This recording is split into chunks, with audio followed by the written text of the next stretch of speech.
Selamat pagi kawan-kawan semua. Suara saya terdengar jelas ya? Iya Ibu, selamat pagi. Oke, baik. Pada pertemuan hari ini, sesuai seperti yang telah dijadwalkan sebelumnya begitu ya, bahwa harusnya begitu kita setidaknya kunjungan secara virtual tour ke salah satu tempat, di mana tempat ini seperti kawan-kawan sudah melihat mungkin pada modul yang sudah dibagikan begitu ya, bahwa ini suatu tempat pusat rehabilitasi orang hutan begitu yang ada di Kalimantan Tengah khususnya, karena memang orang hutan ini begitu ya adalah satwa langka yang dilindungi begitu, karena memang secara populasi sangat sedikit sekali, dan adanya itu juga hanya kalau di Indonesia ya, khususnya hanya ada di 2 pulau begitu, ada di Pulau Sumatera kalau saya tidak salah, dengan Kalimantan. Jadi yang paling banyak itu di Kalimantan gitu. Nah, ini merupakan salah satu hal yang unik gitu ya, karena berkaitan dengan satwa dan flora dan fauna begitu yang ada di Indonesia itu sangat beragam sekali tentunya, dari Sabang sampai Merauke. Nah, sehingga ini menjadi salah satu satu kesyukuran juga begitu bagi kita, karena memiliki hal-hal yang memang terkadang gitu ya di daerah lain atau di negara lain itu tidak ada begitu, sehingga ini merupakan salah satu ciri khas juga begitu yang dimiliki oleh Indonesia sendiri secara umumnya begitu. Nah, di luasan wilayah yang memang cukup besar gitu ya, terutama di Pulau Kalimantan, itu memang memiliki banyak sekali keragaman flora dan fauna yang memang menjadi ciri khas begitu, dan terkadang juga tidak didapati pada daerah-daerah lain sekalipun di Indonesia begitu. Nah, ini yang akan menjadi kajian kita bersama pada hari ini. Nanti kita akan sharing begitu ya tentang flora dan fauna yang ada di Indonesia, terutama khususnya di daerah kawan-kawan di daerah kita.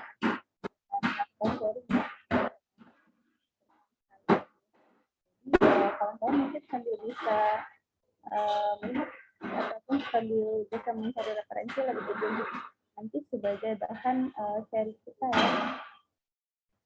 Baik, mungkin boleh di-playkan dulu kepada operator untuk melihat hasil, karena kita saat ini di masa pandemi begitu ya, sudah disampaikan juga di beberapa waktu lalu ada beberapa hal yang tidak memungkinkan kita untuk melakukan virtual tour langsung di sana begitu, sehingga kami melakukan video dan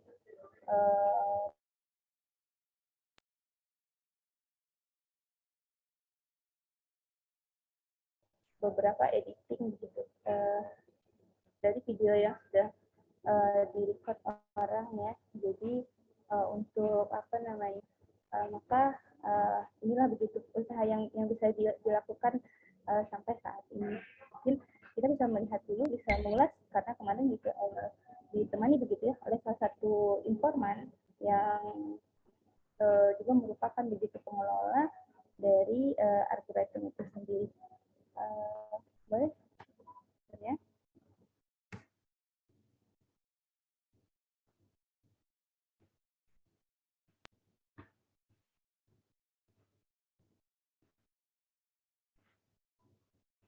Nah, sekedar informasi tambahan bagi kawan-kawan begitu, bahwa di pusat rehabilitasi arboretum ini tidak hanya orang hutan begitu, tetapi juga banyak terdapat flora dan fauna yang ada di dalamnya.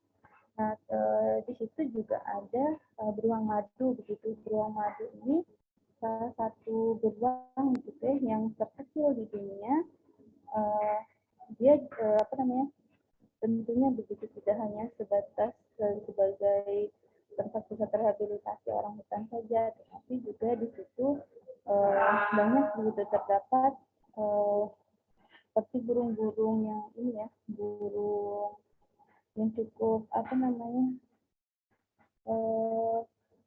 langka juga begitu, tidak ada di situ. Ada biawak juga begitu ya, kemudian hewan-hewan seperti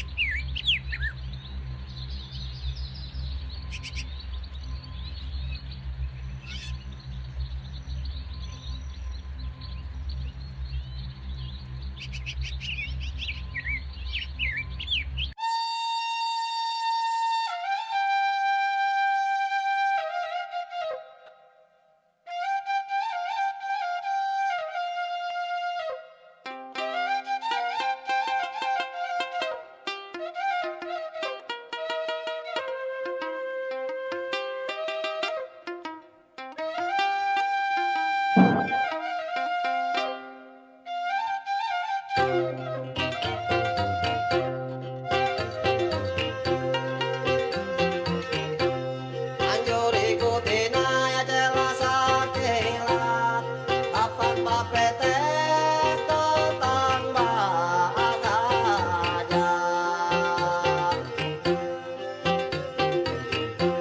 Alajur iki mangkantungan niat Balaku pasin sahur sahabat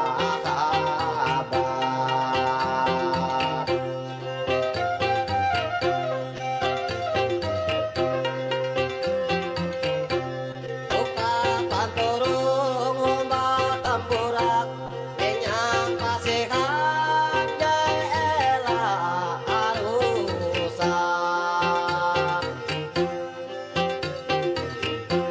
Manomon hajat eka kakanda Kela kilau jukung kakek pajabut pasar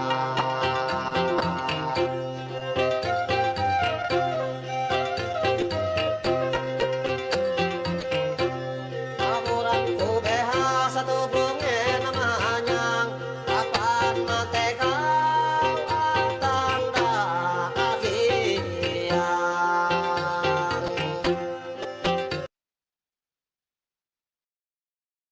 Informasi tulisannya hari Sabtu buka sampai jam 2:30. Kita coba cek ke sini apakah boleh untuk umum saudara-saudara. Mari kita masuk.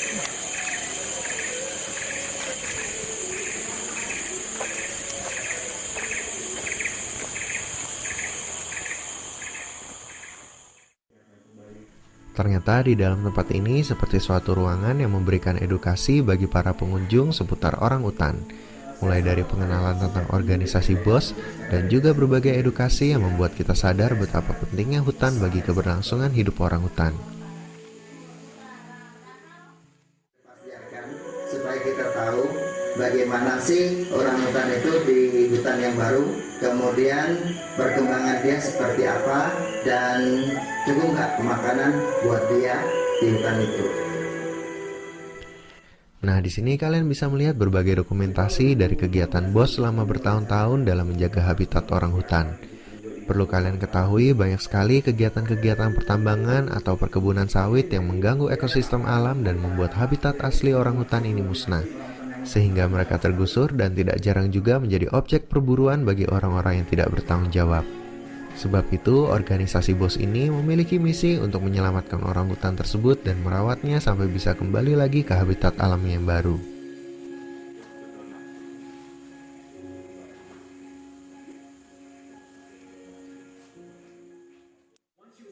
Nah, teman-teman, di sini kalian juga bisa melihat orang hutan secara langsung yang dirawat di dalam penakaran. Melihat orang hutan secara langsung memang suatu pengalaman yang luar biasa ya. Badannya bahkan bisa lebih besar daripada apa yang saya bayangkan sebelumnya. Bulunya juga sangat lebat. Lihat bagaimana mereka sangat lahap dalam memakan buah dan sayur yang diberikan oleh para petugas di tempat ini.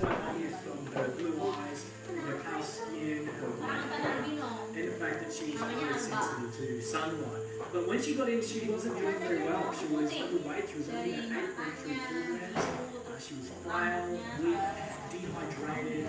She also had a parasite infection, and she would only eat sugarcane. So her Pagi kali ini sesuai seperti jadwal yang sudah ditentukan begitu, bahwa kita akan melaksanakan kunjungan ke Arboretum. Nah, di mana ini adalah salah satu penangkaran orang hutan yang ada di Kalimantan Tengah.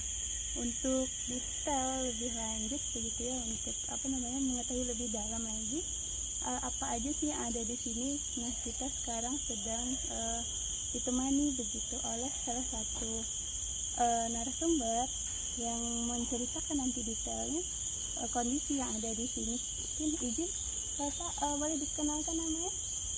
Halo rekan-rekan semua, perkenalkan nama saya Andri.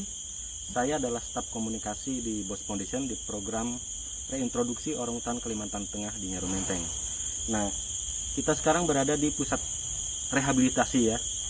Perlu diluruskan bahwa tempat kita itu bukan tempat wisata, bukan penangkaran juga.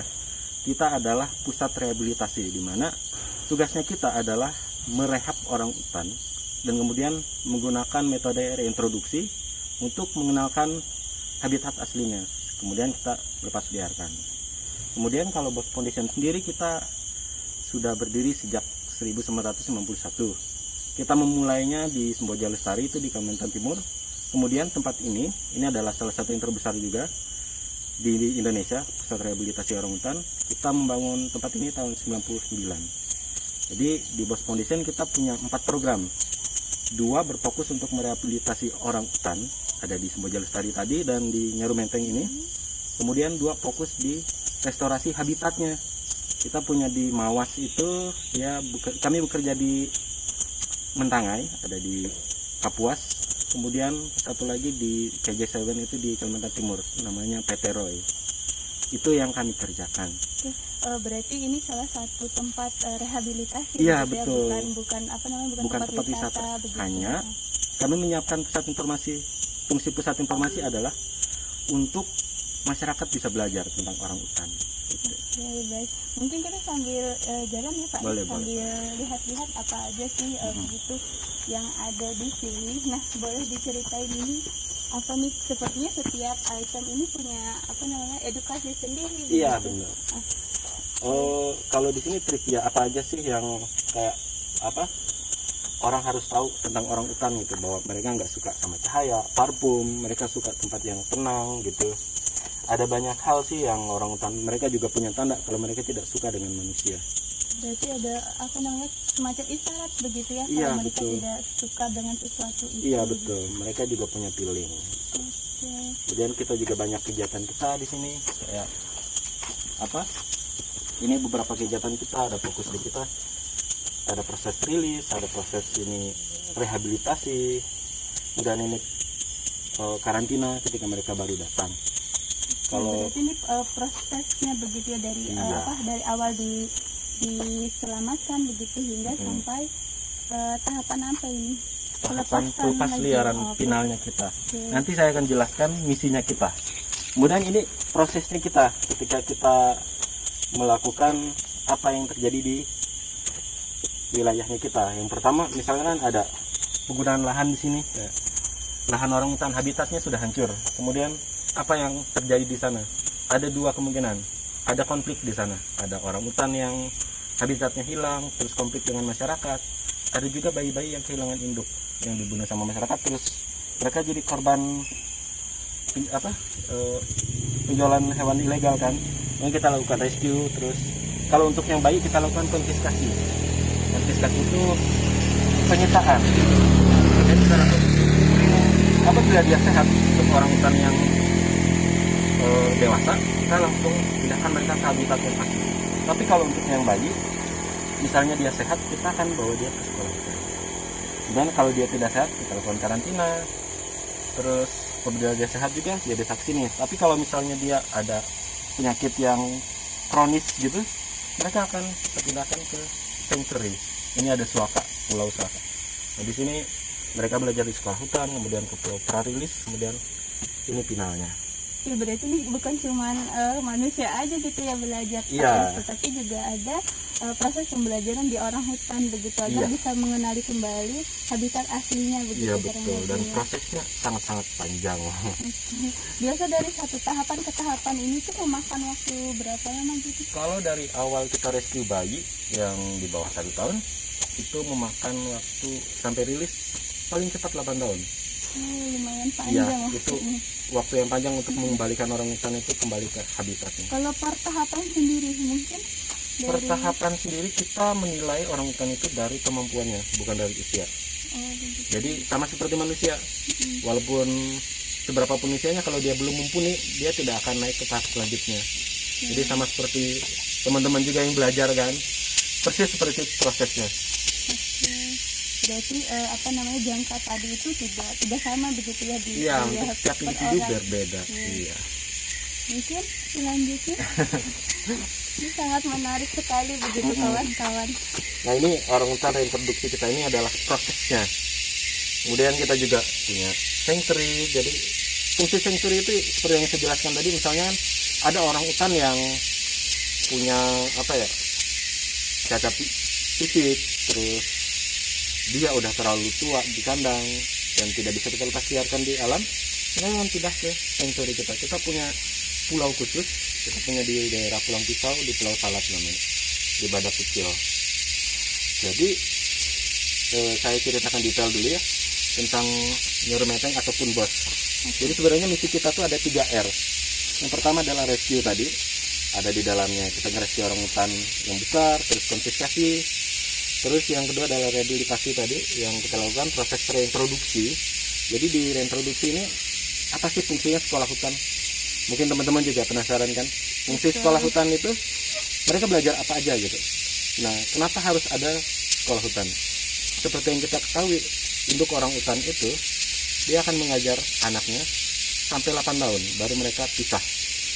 Jadi sampai anaknya benar-benar mandiri baru mereka terpisah. Sedangkan yang kita terima itu bayi di bawah 8 tahun yang otomatis induknya sudah tidak ada lagi yang tidak mampu mengajarkan dia. Jadi di sekolah hutan kita mengajarkan itu, walaupun mereka apa ya, mereka didampingi sama ibu asuh. Jadi yang mengajar mereka itu sesama orang hutan yang didampingi oleh ibu asuh, karena mereka akan belajar dari teman-temannya yang sudah bisa. Jadi dalam tahapan sekolah hutan pun mereka ada kelas-kelas dari kelas 1, 2 sampai 5. Dan apabila mereka lulus dari sekolah hutan ini, kita ada yang namanya pulau prarilis tadi. Jadi selama di pulau prarilis itu mereka akan tinggal minimal selama 1 tahun. Jadi kita pantau terus. Apabila grafiknya bagus, ya mereka ada beberapa kriteria. Yang pertama, mereka udah pandai membuat sarang, manjat pohon.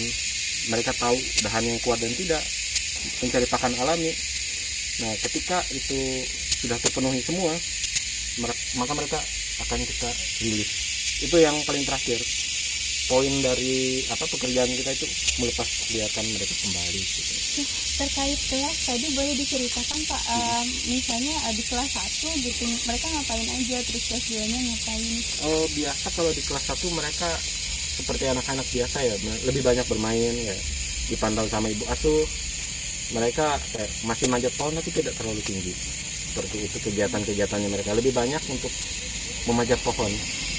Lalu ya sempat diajarkan juga untuk membuat sarang, ngasih pelajaran-pelajarannya gitu. Ketika udah di tahap yang atas, tahap 5, mereka sudah cukup mandiri, mereka sudah cukup tahu apa yang mereka kerjakan. Jadi ibu asuh hanya memantau dari jauh, karena orang hutan memanjatnya cukup tinggi, mereka udah bikin sarang sendiri.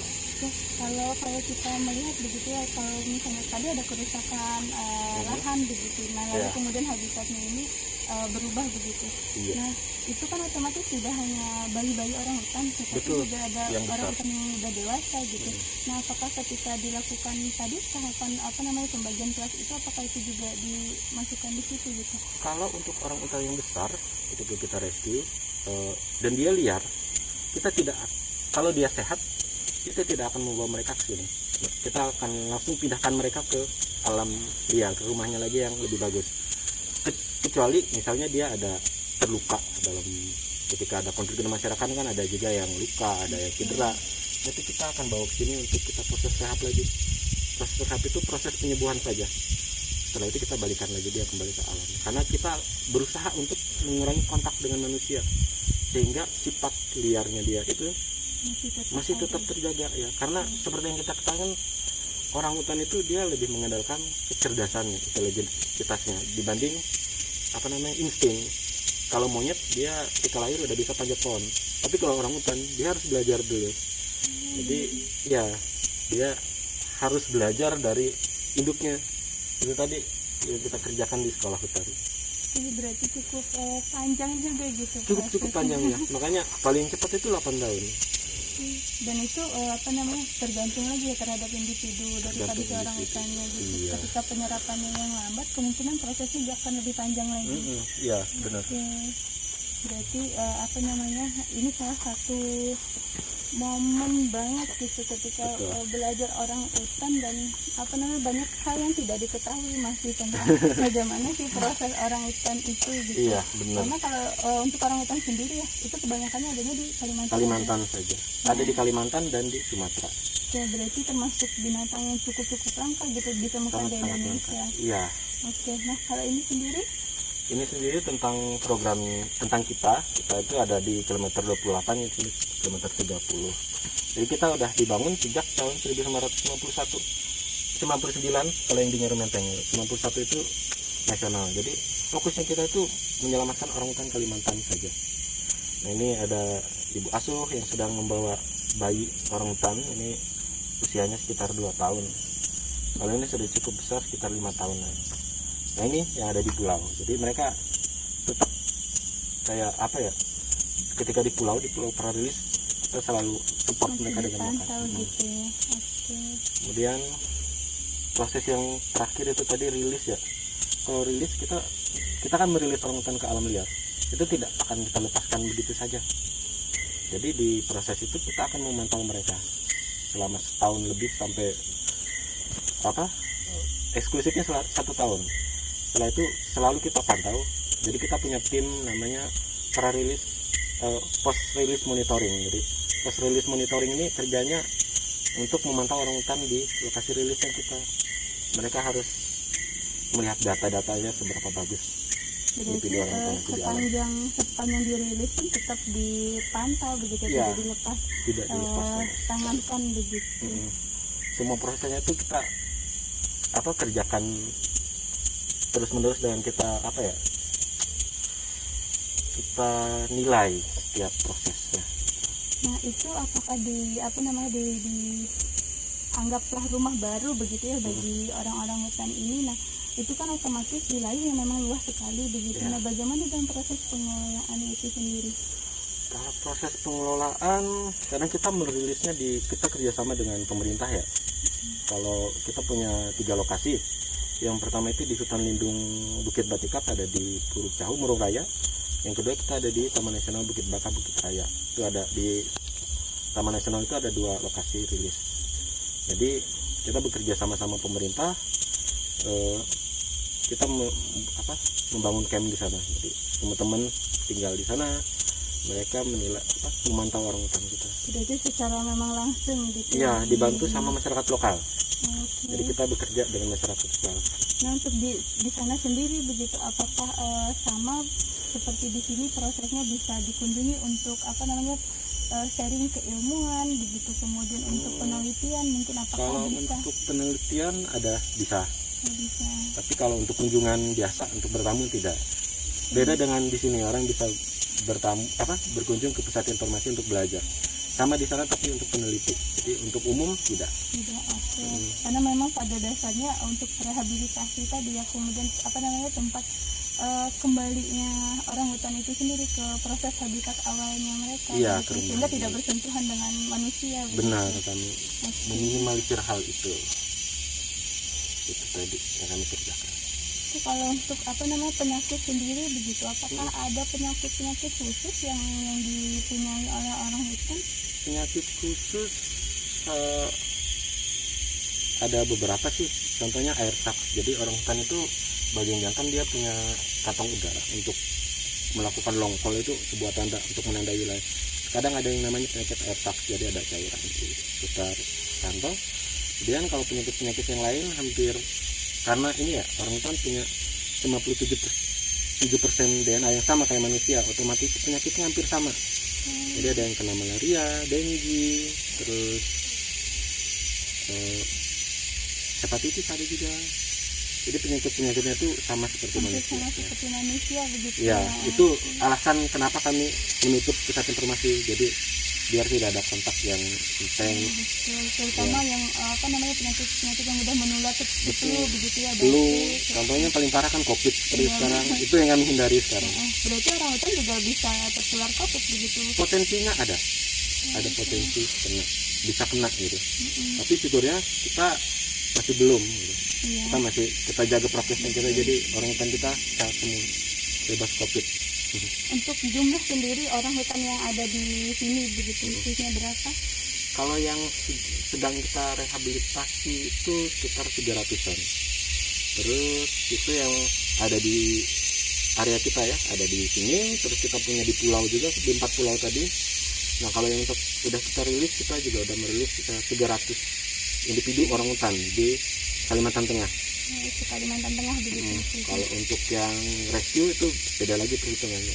Kalau yang ada di sini itu dari kisaran umur berapa kira-kira? Kisaran usianya dari bayi sekitar di bawah 1 tahun, ada berapa bulan, sampai 20 tahunan ada. Nah, berarti cukup ini. Berarti untuk usia orang hutan sendiri itu bisa mencapai berapa begitu? Kalau dia di alam itu sekitar 40 tahunan, itu tergantung dari individunya lagi ya, karena yang liar juga, karena mereka juga harus survive sendiri, mencari pakan sendiri. Tapi kalau di kandang itu bisa sampai 50-60 tahun. Hanya hampir seusia manusia Benar, juga. benar. Persis seperti manusia, proses lahir dan sampai tuanya sama. Jadi misalnya seorang induk orang hutan, dia punya anak sampai 8 tahun, kadang dia nggak punya anak sampai usianya anaknya 8 tahun. Setelah terpisah baru dia punya anak lagi. Terkadang ada yang seperti itu. Jadi prosesnya dia nggak sembarangan gitu. Proses satu induk orang hutan sampai dia punya anak itu cukup panjang jangkanya. Jadi dalam hidupnya tuh kemungkinan ya dia bisa punya anak 3 atau 4 gitu. Berarti kalau manusia kan punya batasan tuh usia melahirkan begitu. Nah, apakah orang hutan ini juga seperti itu begitu? Kalau untuk hal itu sih saya kurang terlalu mendalami, karena yang lebih mendalami ini bagian medis. Begitu. Berarti mungkin kisaran sama seperti manusia begitu ya, ada Iya. masa menopausnya juga begitu. Pengetahuan saya sepertinya ada. Yang saya baca sempat. Ya, mungkin boleh diceritakan lagi sisi lain mungkin yang yang ada di Nyaru Menteng ini begitu, atau kunjungannya dari mana saja begitu. Kalau kunjungan kebanyakan kayak masyarakat biasa, kita buka untuk Sabtu Minggu.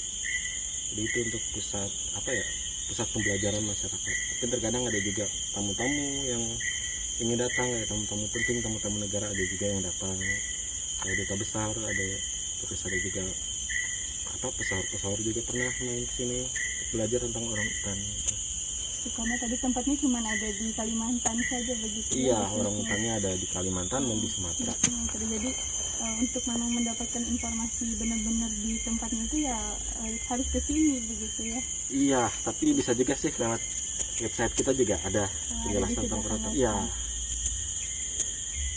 Selain website, apalagi media informasi lah begitu yang bisa diakses oleh masyarakat, khususnya untuk bisa mendapatkan informasi begitu terkait bagaimana sih proses di penangkaran ini untuk medianya sendiri.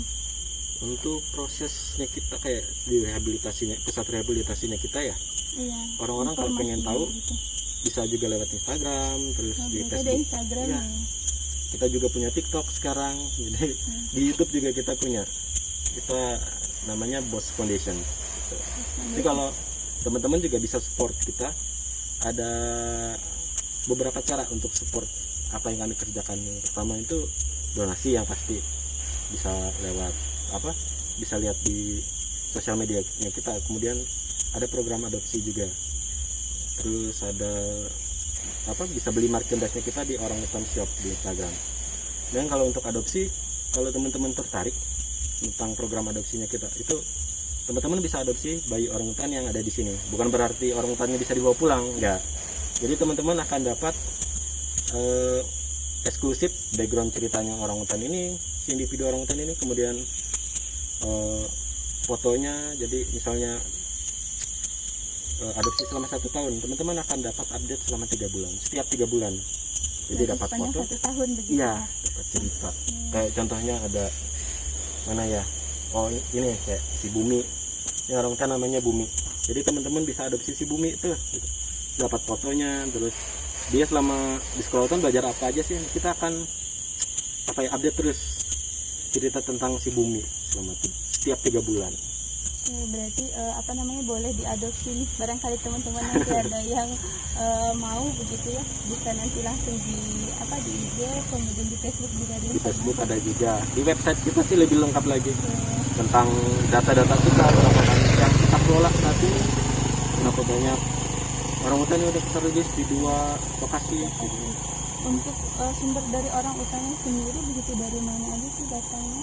Sumber dana Bukan sumber orang utannya begitu kan? orang utannya Banyak nih wilayah-wilayah kita yang saat ini sudah mulai tergerus ya begitu. Nah, itu dari mana saja? Apakah memang khusus dari Kalimantan Tengah begitu, ataukah Pulau Kalimantan kan cukup lumayan besar ya? Iya. Dan kebetulan penangkarannya juga adanya di sini begitu. Betul. Pusatnya. Nah, apakah itu datangnya dari Kalimantan Tengah saja atau dari beberapa daerah Kalau lain? kita kan di sekitarnya Rumenteng ya, kita berfokusnya di sekitar Palangkaraya ada. Kita merestui dari Pulau Pisau, Kapuas, kemudian Kuala Kurung, Kasongan, Sampit. Itu tempat lingkup kerjanya kita. Kemudian terkadang kita juga melakukan repatriasi. Repatriasi itu adalah kita mengambil orangutan yang ada di luar negeri. Contoh kayak di Thailand. Terus kita juga sempat repatriasi orangutan dari Kuwait yang dia korban perdagangan ilegal hewan itu. Tapi ya itu lingkupnya kita, karena selain Bos Foundation ada juga organisasi lain gitu kan. Mereka bekerja di daerah Pangkalan Bun ada. Kalau kita fokusnya di sekitar sini. Ya, berarti fokusnya tetap di Kalimantan Tengah. Lalu untuk bagian sendiri begitu, tadi kan ada disebutkan ibu asuh, lalu apalagi begitu bagian-bagian yang Kalau pekerjaan kita ada ibu asuh itu yang menghandle orangutan di sekolah hutan. Terus kita punya teknisi itu dia merawat orangutan yang ada di pulau, terus ada di kandang juga, mereka memberi pakan, membersihkan kandangnya. Kemudian kita punya staf seperti saya, terus kita ada juga yang paling penting dokter hewan, itu yang kami kerjakan. dokter hewan itu memang ditempatkan khusus di sini begitu. Benar. Ya, untuk menangani segera ketika sudah dibawa ke sini. Betul. Kita ada dokter hewan yang standby 24 jam juga, sama dengan ibu asuh. Ketika orangutan yang masih bayi di bawah 2 tahun, kita butuh perhatian 24 jam. Jadi ada ibu asuh juga yang bekerja selama 24 jam. Berarti memang benar-benar seperti ibu daripada indukan ini sendiri begitu. Perlakuan kami juga sangat intens terhadap bayi orangutan yang butuh perhatian. Oke. Mungkin boleh diceritakan begitu untuk luasan wilayah khusus penangkaran ini kira-kira? Kalau untuk luas, aku nggak datangnya kalau luas. Soalnya mungkin di website juga sudah tertera begitu. Di website kita ada. Oke. Untuk kunjungan masyarakat sendiri selama masa pandemi seperti apa? Kalau untuk kunjungan kita memang menutup akses, jadi masyarakat masih belum boleh berkunjung selama pandemi karena COVID tadi kan, karena penyebaran. Dikhawatirkan tadi yang ada penyebaran.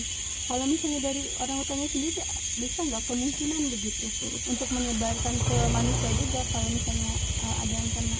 Iya, ada kemungkinan besar juga karena mereka bisa dapat, mereka juga bisa menularkan.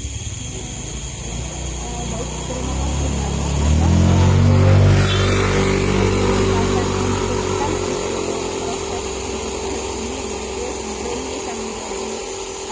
Salah satu sharing informasi, sharing ilmu bagi kawan-kawan semua semua begitu, karena kebetulan ini teman-teman kita seluruh Indonesia, jadi ada dari berbagai universitas begitu, sehingga teman-teman yang di luar tuh perlu tahu apa sih yang di sini Kalimantan Tengah begitu. Khususnya Nyaru Menteng ini adalah salah satu tempat ya edukasi bagi masyarakat untuk tahu begitu tentang orang hutan, karena memang spesies orang hutan ini adalah termasuk spesies yang langka di Indonesia begitu, dan hanya ada di beberapa pulau saja begitu, sehingga ini perlu begitu pembelajaran bagi kita untuk lebih mencintai lagi alam kita, lebih mencintai lingkungan kita.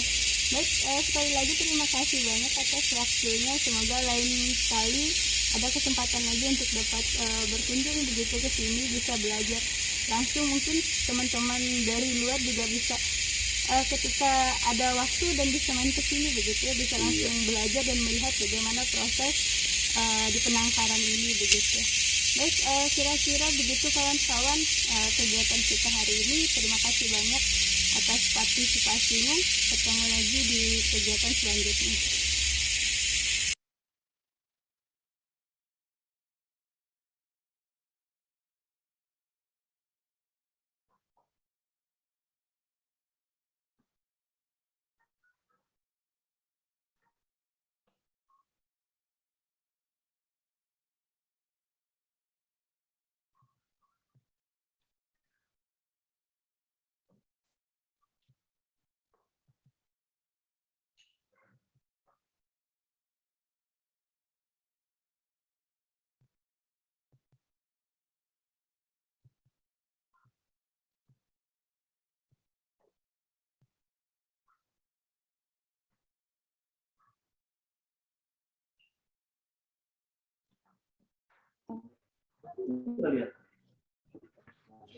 Baik, kawan-kawan.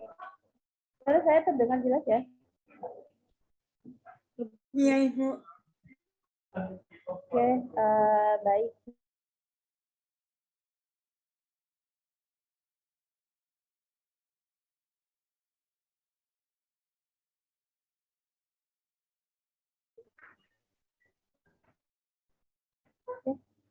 Itu tadi ya kawan-kawan kayak gambaran itu mengenai argumentum tadi.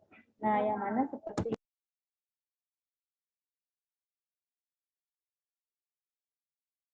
sendiri begitu. Yang awalnya karena minim informasi yang kita dapatkan, awalnya begitu kita mengira itu adalah sebuah penangkaran. Nah, tetapi setelah bertemu begitu ya dengan pengelola di sana, ternyata itu bukan penangkaran begitu, seperti beberapa informasi yang ada disampaikan di internet ya, tetapi itu ternyata tempat rehabilitasi begitu, pusat rehabilitasi orang hutan. Jadi karena kondisi hutan saat ini ya di Kalimantan khususnya itu sudah lumayan banyak yang mengalami kerusakan begitu, sehingga habitat orang hutan itu kini mulai terancam, dan bahkan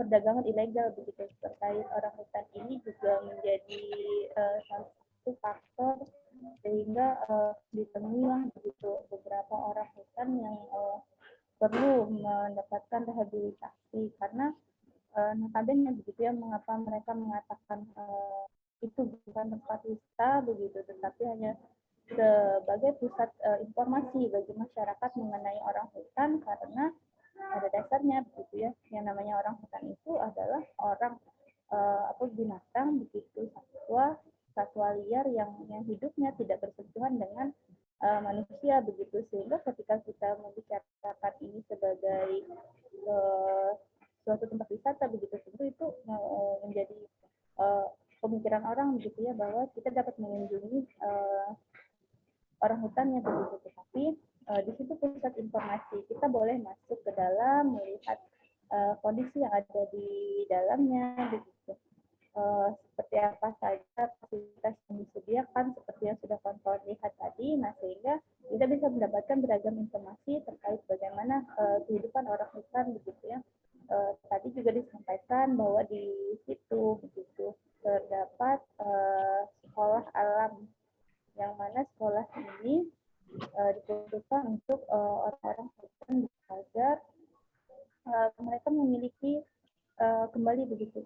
kehidupan mereka yang pada tabiatnya seperti apa begitu. Nah, karena mereka ini tadi mengalami begitu ya kerusakan lingkungan yang kemudian membuatlah begitu kehidupan mereka itu berubah begitu ya, karena sudah terkontaminasi dengan pola di manusia begitu. Sehingga ini menjadikan mereka itu begitu harus dikembalikan kemampuannya, khususnya agar mereka kembali seperti yang seharusnya begitu. Karena berdasarkan informasi yang didapat kemarin, orang hutan itu ketika dia berusia 8 tahun begitu baru berpisah dari induknya, dan bahkan ada yang lebih, karena orang hutan itu berbeda begitu dengan kera. Ketika dia lahir begitu ya, dia tidak bisa memanjat pohon, dia tidak bisa melakukan pertahanan hidup di alam bebas itu begitu, sehingga indukan dari si orang hutan ini tadi begitu mengajarkan dia, sehingga itulah yang sampai umur 8 tahun begitu, bahkan lebih baru dilepaskan oleh induknya. Nah, ketika si orang hutan ini terpisah dari induknya begitu, maka pola dari kehidupannya yang dia tidak bisa membuat sarang begitu, dia tidak tahu cara bagaimana mencari makanan begitu ya. Nah, itu yang kemudian sekolah alam tadi difungsikan begitu ibu asuh itu untuk mengajarkan kepada orang-orang hutan ini gitu ya, untuk bagaimana cara bertahan hidup di alam liar, kemudian bagaimana proses membuat sarang, bagaimana proses mencari makan begitu, dan itu selalu dilakukan evaluasi dari para ibu asuh disebutnya, untuk menjaga bayi-bayi daripada orang hutan itu sampai dengan dewasa begitu, sampai dengan usia 8 tahun ataupun lebih, sesuai dengan kemampuan yang dimiliki oleh setiap individu daripada orang hutan itu sendiri. Nah, seperti yang kawan-kawan lihat juga dan kita saksikan bersama begitu ya, bahwa seperti yang didapatkan itu begitu, bahwa orang hutan ini pada dasarnya begitu persamaan genetika dengan manusia itu 97%. Jadi secara keseluruhan begitu kehidupan orang hutan itu ya hampir menyerupai dengan manusia begitu ya, termasuk dengan penyakit tadi begitu. Jadi apa yang menjadi yang ada di manusia begitu, dan itu juga kemungkinan didapati di orang hutan, dan dalam proses kehidupannya juga seperti itu begitu, bahwa dalam proses berkembang biak begitu ya, dalam proses melahirkan dan lain-lain itu prosesnya sama seperti manusia begitu. Hanya saja jangka waktu antara kelahiran begitu ya di orang hutan itu cukup lama begitu, sampai dengan indukannya ini merasa bahwa anaknya sudah mampu begitu, dan itu cukup waktu lama begitu. Nah, berdasarkan informasi juga bahwa orang hutan ini kan dia di hutan ya, makan memakan tumbuh-tumbuhan begitu, akar-akaran, kulit kayu. Nah, di Kalimantan Tengah sendiri itu seperti yang kita bahas di pertemuan lalu ya, ketika kita ini gitu, bahwa akar-akaran di Kalimantan ini banyak begitu ya yang bisa menjadi obat tradisional. Nah, termasuk jarak kelahiran begitu diyakini ataupun di ini ya oleh para para petugas lah begitu, sehingga jarak kelahiran orang hutan itu cukup lama begitu ya, karena penggunaan KB alami. Tetapi yang belum didalami begitu, bahwa daun mana sih atau akar mana sih atau pohon mana sih yang dimakan oleh orang hutan itu, sehingga menjadikan KB alami begitu. Jadi si indukannya ini bisa begitu mengatur kondisi membersamai anaknya sampai dengan dia mampu untuk bertahan hidup, karena yaitu tadi bahwa orang hutan ini berbeda begitu ya dengan binatang primata lainnya yang memang dari lahir seperti kera itu bisa memanjat begitu. Tapi kalau si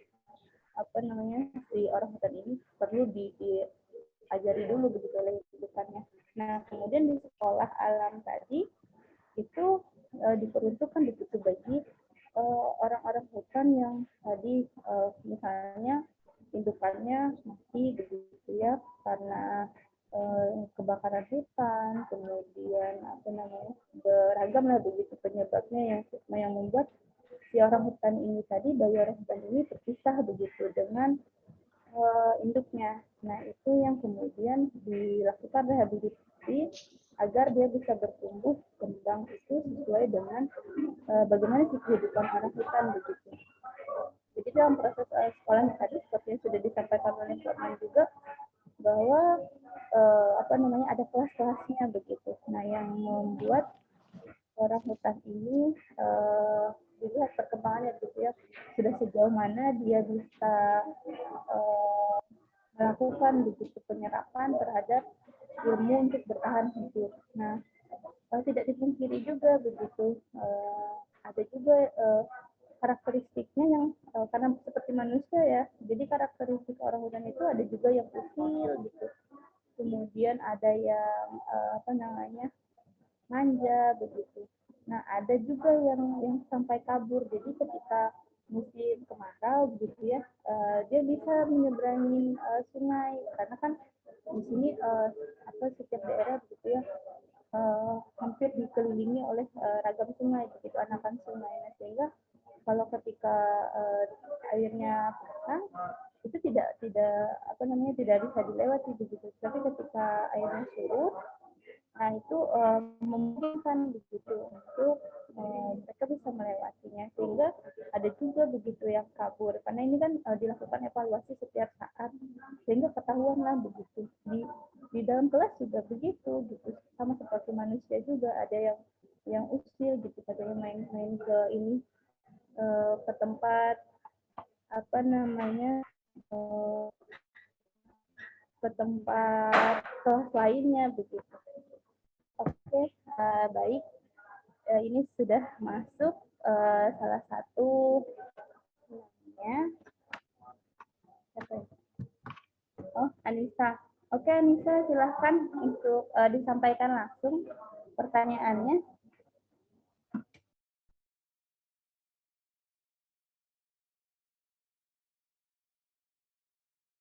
Rehabilitasi orang hutan aja ya Bu ya. Terus ketika proses itu udah selesai, orang hutan itu akan dibalikan ke alam. Iya kan Bu?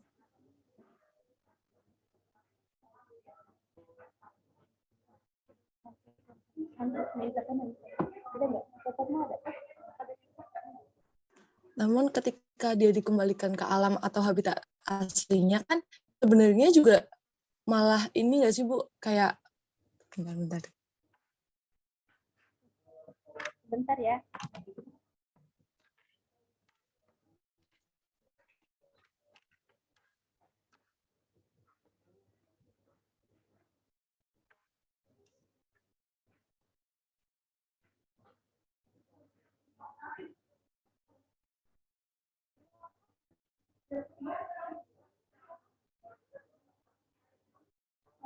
Anissa, boleh diulang lagi? Karena suaranya putus-putus. Halo Ibu, apa suara saya terdengar? Iya, terdengar.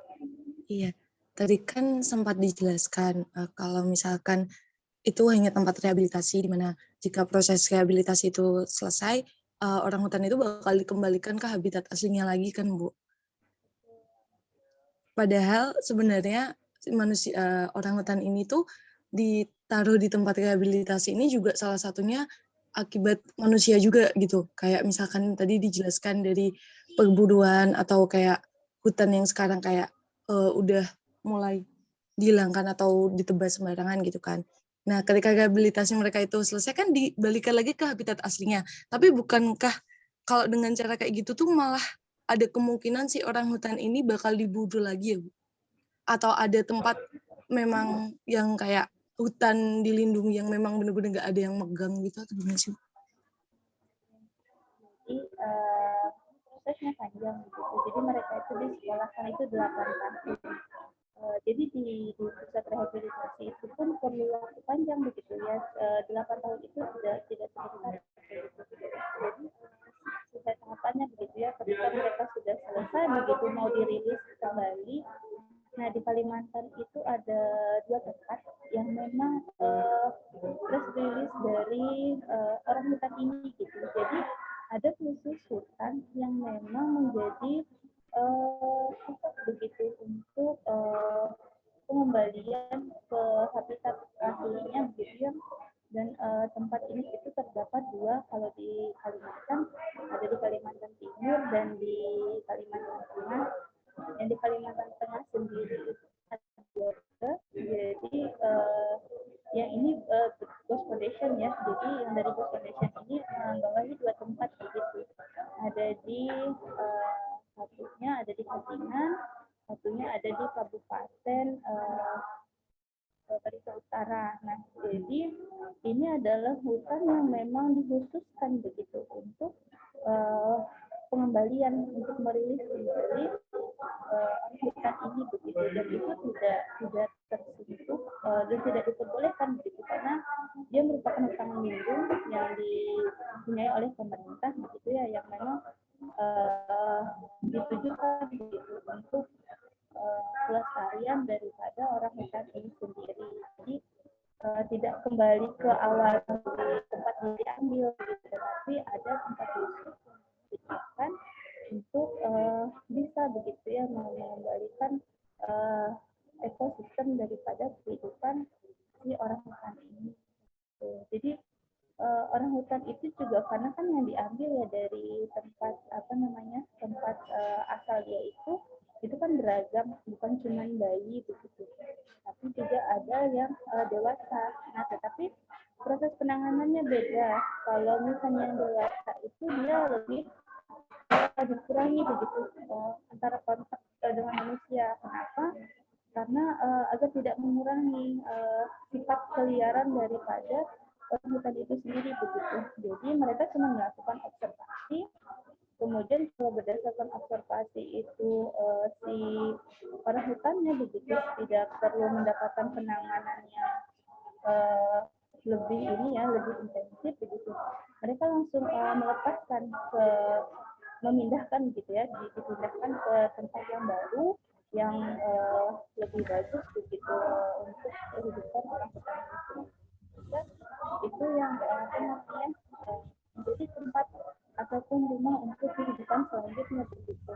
Nah, di tempat itu sendiri begitu ya, tidak serta-merta juga memang dilepaskan oleh pihak daripada Ghost Foundation ini begitu, tetapi mereka tetap selalu melakukan pemantauan terhadap orang-orang hutan yang dilepaskan begitu. Nah, itu juga salah satu katanya tantangan bagi mereka begitu ya, yang bagi petugas yang di lapangan itu begitu, karena setiap saat mereka melakukan pemantauan begitu, melakukan evaluasi. Jadi mereka melihat, ikut juga turun naik gunung gitu, ngeliatin kemana sih larinya begitu. Nah, tempat ini juga bisa menjadi pusat penelitian ya, melakukan pusat informasi begitu bagi masyarakat.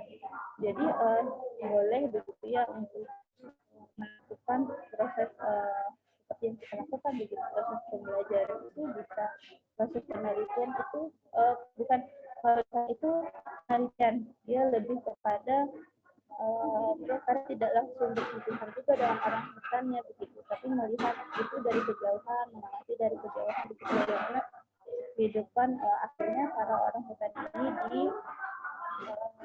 alam kehidupannya dia begitu.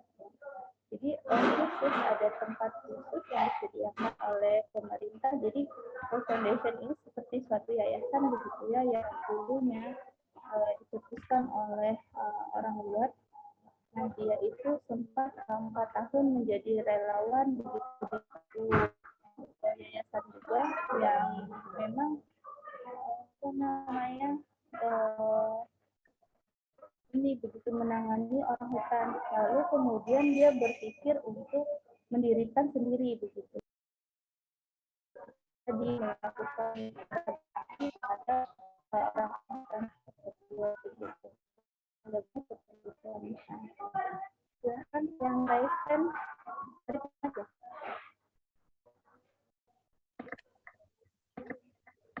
Apakah suara saya sudah terdengar? Baik, saya masuk ya. Ini berkenaan tentang perburuan orang hutan. Kalau dari pemerintah atau masyarakat sendiri nih, itu upaya dalam pencegahan perburuan orang hutan itu ada tidak? Dalam hal ini bentuk nyatanya itu seperti apa gitu? Apakah ada dukungan dari masyarakat atau gimana? Karena kan biasanya kalau dibahas tadi kan karena ingin dijual kan, itu artinya berkenaan dengan ekonomi nanti. Nah, untuk meminimalisirnya itu bagaimana ya kalau yang sudah diterapkan? Boleh diulang sedikit karena saya nggak keluar tadi sinyal. Saya ulangi kah, Ibu? Betul, karena saya ini keluar. Oke. Apakah suara saya sudah masuk? Nah, ini berkenaan dengan perburuan orang hutan tadi. Nah, kalau masalah perburuan itu kan berarti berkenaan dengan ekonomi dan berarti yang memburu itu kan masyarakat di daerah Kalimantan itu sendiri. Nah, upaya yang saat ini atau sekarang ini sudah diberlakukan untuk melakukan peminimalisiraan pengurangan orang hutan, perburuan orang hutan itu apa saja dari pemerintah kah, dari masyarakat sekitar kah, dukungannya dalam bentuk apa? Gitu. Kalau untuk apa namanya binatang yang dilindungi ya begitu jelas sangat jelas sekali begitu ada undang-undang yang sudah mengatur terkait sanksi kemudian binatang apa saja begitu yang memang menjadi masuk kepada kategori yang dilindungi begitu ya hewan yang dilindungi itu memang sudah diterapkan dari zaman dulu pada dasarnya tetapi begitulah begitu yang mindset di masyarakat ini begitu mengenai tidak memikirkan begitu mengenai kondisi lingkungan ketika ada yang hilang daripada ekosistem itu tentu akan terjadi ketidakseimbangan begitu. Nah yang memang memperparah itu selain perburuan ya karena memang kondisi lahan yang jadi tempat apa namanya hidup bagi mereka binatang primata ini itu yang menjadi faktor utama. Lalu mereka itu karena kerusakan lingkungan gitu ya ada yang masuk ke perkampungan masuk ke wilayah perkotaan. Nah ini menjadi pemicu gitu ya karena harga yang ditawarkan juga cukup mahal. Maaf Ibu, suaranya kurang terdengar jelas. Iya, seperti ini jelas? Baik Ibu. Oke. Nah, jadi itu begitu penyebabnya ketika lingkungan rusak begitu ya selain dari apa namanya perburuan tadi begitu ada juga yang memang ketika ini ya ketika apa namanya dari lingkungan dia yang rusak tadi masuk ke perkampungan gitu. Nah, lalu juga diambil oleh masyarakat begitu yang kemudian memanfaatkan kondisi tersebut. Itu juga ada sebetulnya itu sudah sangat jelas begitu secara aturan ketika binatang apa namanya yang dilindungi itu ya jelas ada aturan dan sanksi yang diterapkan begitu. Hanya saja mereka ini begitu apa namanya mereka petugas ini menunggu laporan begitu selain mereka melakukan observasi dan apa namanya pemantauan begitu di wilayah khususnya di wilayah kerja mereka juga apa namanya menerima informasi dari masyarakat begitu yang apa namanya yang mengetahui keberadaan ataupun posisi dari orang hutan ini sendiri sehingga apa namanya diambil begitu. Ada yang masyarakat yang memelihara begitu ya. Nah itu juga diambil oleh pihak mereka begitu sesuai dengan apa namanya prosedur yang sudah ditetapkan di aturan itu sendiri. Jadi pada dasarnya begitu ya ini cukup menjadi tantangan juga begitu ketika itu sudah dimiliki oleh orang. Nah yang apa namanya dulu tuh sempat viral juga begitu pernah sekali ada itu sudah didampingi oleh tentara begitu ya, sudah didampingi oleh aparat untuk mengambil begitu. Tapi di masyarakat itu berkilah kayak gitu, karena mereka menyatakan begitu bahwa mereka tidak melakukan perburuan, indukannya itu meninggalkan anaknya begitu, alasan mereka seperti itu, sehingga mereka mengambil anak dari orang hutan ini begitu. Padahal seperti yang kita ketahui ya secara keilmuan begitu, bahwa orang hutan itu induknya tidak akan meninggalkan anaknya begitu sampai dia meyakini bahwa anaknya itu bisa begitu melakukan proses kehidupan sendiri. Nah, itu yang menjadikan si aturan tadi juga tidak bisa diterapkan begitu secara sanksi ketika si pemilik tadi itu menyerahkan misalnya begitu. Padahal kita ketahui gitu ya, kalau orang hutan itu indukannya tidak mungkin meninggalkan anaknya begitu, tetapi dengan alasan tersebut begitu. Sehingga itulah tadi yang menyebabkan ya aturan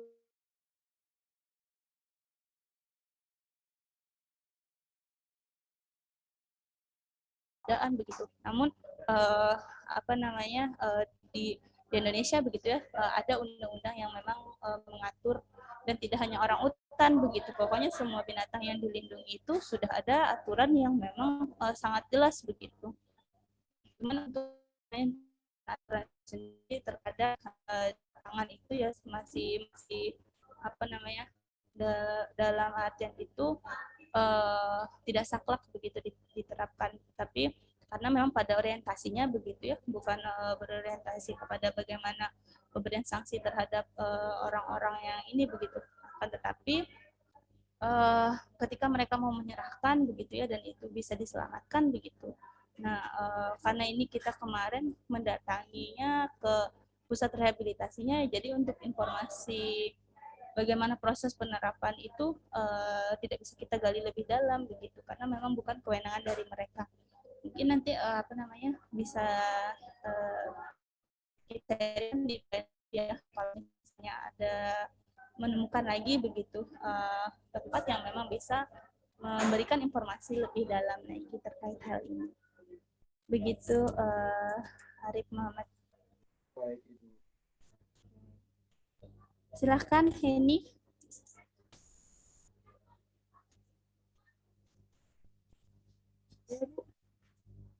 Oke.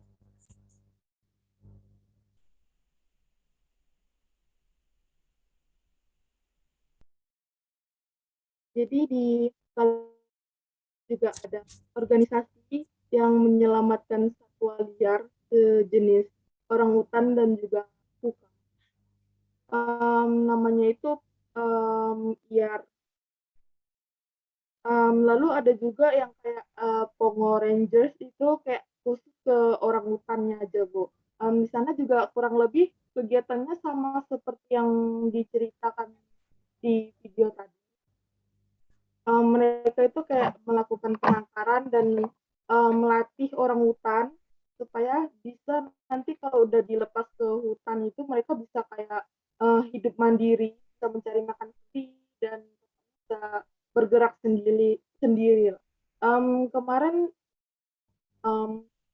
saya itu termasuk ke anggota di SMA itu termasuk ke anggota ke pencinta alaman. Jadi saat ada kegiatan International Orangutan Day yang dilaksanakan tanggal 12 Agustus itu, mereka IAR Indonesia dan juga Pongo Rangers itu kayak bikin penyuluhan kepada kepada siswa yang merupakan anggota kepencinta alam gitu, Bu. Nah, di situ mereka itu kayak jenis webinar gitu, jadi mereka melakukan penyuluhan dan pemberian informasi itu kepada siswa-siswa gitu kan. Dan di sana juga kayak dikasih tahu misalnya kalau di masyarakat itu biasanya pasti ada beberapa masyarakat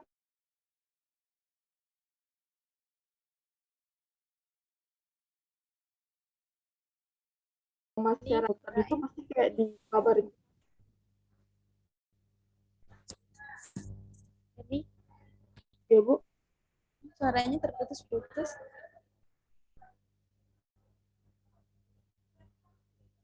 Bentar.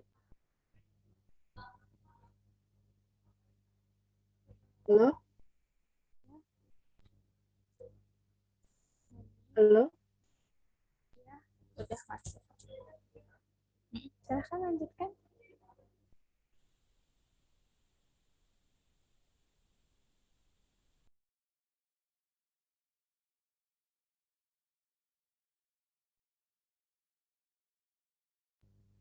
Halo? Ya, ini Oke, lanjut dikit aja lah ya, Bu. Jadi em, setiap kali di daerah saya itu setiap hari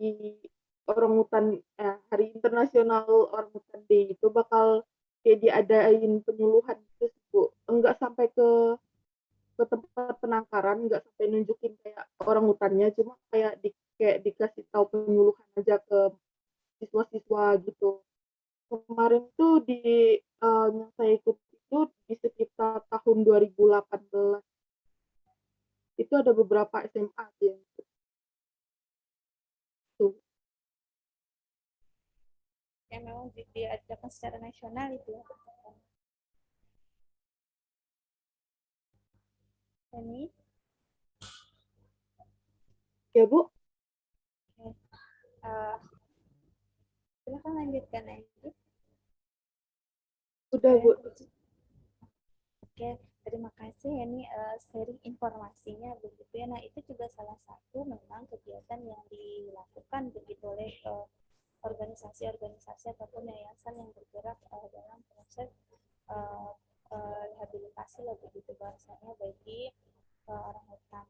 Nah, kalau di Nyaru Menteng sendiri itu bukan tempat bukan tempat penangkaran, tetapi di situ pusat rehabilitasi karena kalau yang penangkaran begitu ya itu artinya mereka melakukan pengembangbiakan dan pengembangbiakan begitu.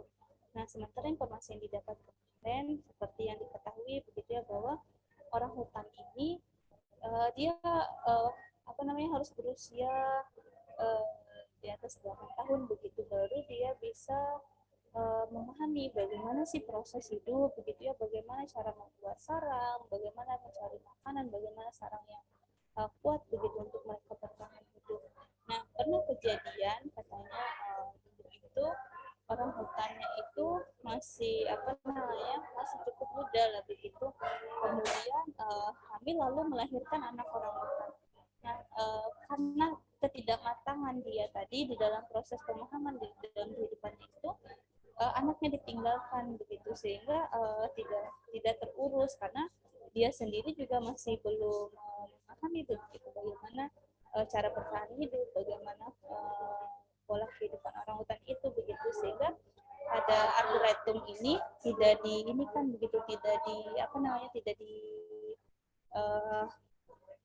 diusahakan begitu untuk mereka itu tidak melakukan perkawinan begitu. Jadi kemana juga berdasarkan informasi begitu ya memang ada yang dipasangkan implan begitu sehingga memang diusahakan karena ini kan pusat rehabilitasi begitu merehab dulu agar jiwa kehidupan orang itu kembali begitu pada dirinya. Nah, jadi itulah yang dilakukan di arboretum ini begitu. Jadi mereka tidak melakukan berusaha begitu untuk agar orang hutannya tidak melakukan perkawinan. Pernah kejadian seperti itu begitu. Jadi mereka lebih menjaga saja begitu. Tapi juga tidak dipungkiri kata mereka memang sekalipun dikasih implan dan lain-lain itu tetap gitu ada yang memang sampai hamil juga. Itu jadi sebetulnya beragam gitu ya dari berbagai organisasi ini yayasan itu beragam gitu yang dilakukan oleh mereka itu untuk menangani atau mengatasi begitu persoalan terkait orang hutan ini. Dan itu seru ya Hedi ya ketika memang terjun dan terlibat begitu kita melihatnya itu tidak secara langsung begitu ke penangkaran dan lain-lainnya, tetapi melalui proses yang mereka lakukan itu kita bisa mengetahui begitu. Karena pada dasarnya memang orang hutan itu diusahakan untuk tidak bersentuhan langsung dengan manusia, agar apa? Agar jiwa keliarannya itu bisa begitu mudah dikembalikan begitu. Namanya juga binatang ya, yang dia memang harus hidup di hutan, di alam bebas begitu ya. Dia harus memiliki insting itu begitu, harus memiliki peka lah begitu terhadap lingkungannya, sehingga ketika dia sering berinteraksi dengan manusia, tentu nilai daripada peliharannya itu akan berkurang begitu. Jadi mereka di pusat rehabilitasi itu memang tidak memberikan juga begitu untuk kita lebih mendekat ke orang hutannya gitu, karena memang diusahakan untuk tidak bersentuhan langsung ya. Terima kasih ini atas sharingnya. Silakan siapa tadi, Rahmat juga ya.